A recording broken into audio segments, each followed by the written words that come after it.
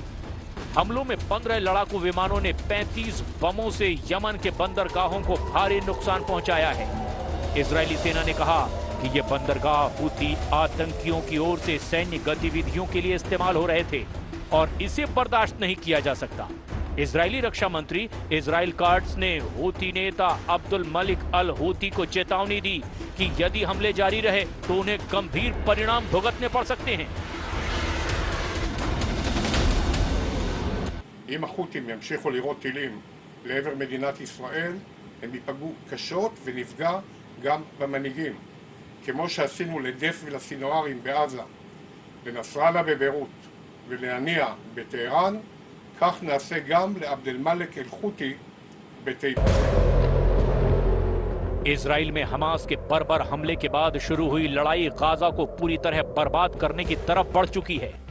Reports के मुताबिक Gaza में मानवीय संकट अपने सबसे भयानक दौर में पहुंच गया है। इजराइल ने गाजा में खाद्य सामग्री और दूसरी जरूरी चीजों की सप्लाई पूरी तरह से रोक दी है और बमबारी को अब और ज्यादा तेज कर दिया है। मानवीय संगठनों ने चेतावनी दी है कि इजराइल की ओर से खाने पीने के सामान की सप्लाई रोके जाने से गाजा में भूखमरी का खतरा मंडरा रहा है। डॉक्टरों का कहना है कि उनके पास सामान्य बीमारियों के इलाज के लिए दवाई तक मौजूद नहीं है। कुल मिलाकर इजराइल ने गाजा से लेकर यमन तक भयंकर खूनी हमले शुरू कर दिए हैं और अब देखना यह होगा कि अमेरिका इजराइल के इस मिशन में कहां तक साथ देता है।